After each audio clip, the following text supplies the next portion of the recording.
And for the International Press Review, we're joined in the studio by Florence Villamino. Good morning, Florence.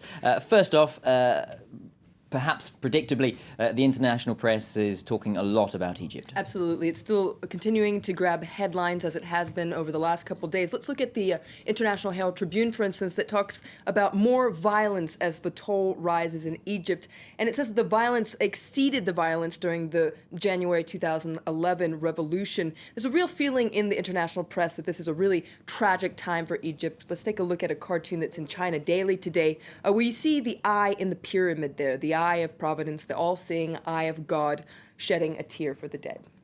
Now, perhaps understandably, the Egyptian army is coming in for a lot of criticism from the international press for the way that it's handled the crackdown. Absolutely, and I think a cartoon in the International Herald Tribune by Shapat really sums this up quite well. You see an Egyptian general there in a tank with a smoking gun crushing the bodies of dead protesters, and a police officer there in front saying the path to democracy is cleared. Now, the editorial in the International Herald Tribune talks about the military madness, and it says that the Egyptian generals have demonstrated beyond any doubt that they have no aptitude and little interest for guiding their country back to democracy. They've laid the grounds for a murderous civil war, and the United States must distance itself, according to the International Herald Tribune, from Egypt's destructive generals, as they call it.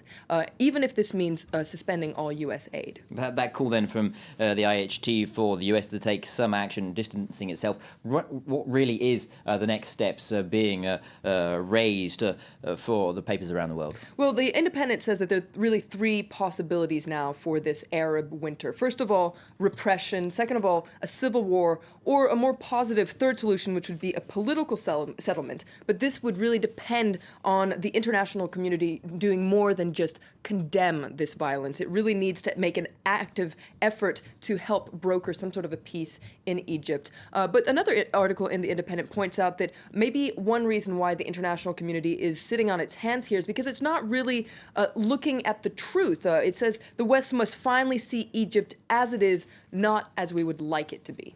Okay, moving on to another story, one that we have covered here at France 24 earlier in the week, and that's the controversial war shrine at the heart of current tensions between China and Japan. Absolutely. It's the Yasukuni war shrine in Tokyo. Now, it honors soldiers who died during World War II, including officers who were executed for war crimes committed against China and Korea. Now, yesterday marked the 68th anniversary of Japan's surrender, and several cabinet members visited this shrine. Now, Prime Minister Shinzo Abe was not with him, but he did send an ornamental offering that he bought with his own money, and this has really sparked outrage in the Chinese media, and we can see that on the front page of China Daily. It says, "No remorse," as Abe marks the surrender. And the editorial here says that, this shrine continues to cast a dark shadow. It says that the Abe administration is deliberately trying to sweep that part of the country's history under the carpet when it should really be issuing an apology.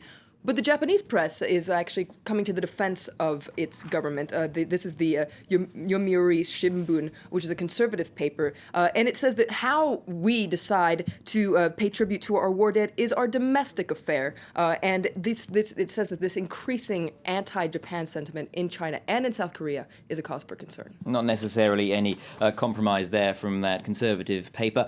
Staying in Asia, staying with China, and an unusual story, mistaken identity. This is... I've been doing the press review for quite some time. I think this might be the funniest article I've ever read. I'll just let you read the title here. Zoo in China swaps a lion for a dog and hopes nobody notices. This is not The Onion, by the way. This is a real article. This is not April Fool's. This is not April Fool's either. This was in the Lue City Zoo in central Henan in the province in China.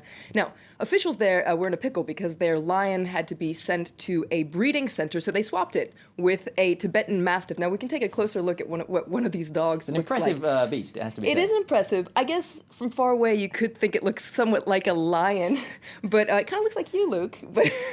But a lot of people, did see that this was a dog, including a 6-year-old who was with his mother, who went up to this enclosure and said, "Why is the lion barking?" Now, it turns out it's not the first time this zoo has tried to trick its visitors. For instance, it has a domestic dog in the wolf pen and a white fox in the leopard exhibit. I personally really want to go to this zoo. Wolf in sheep's clothing, almost there. Florence, thank you very much. That was France 24's International Press Review. You are watching France 24 live from Paris. More news and headlines after the break. Do stay tuned.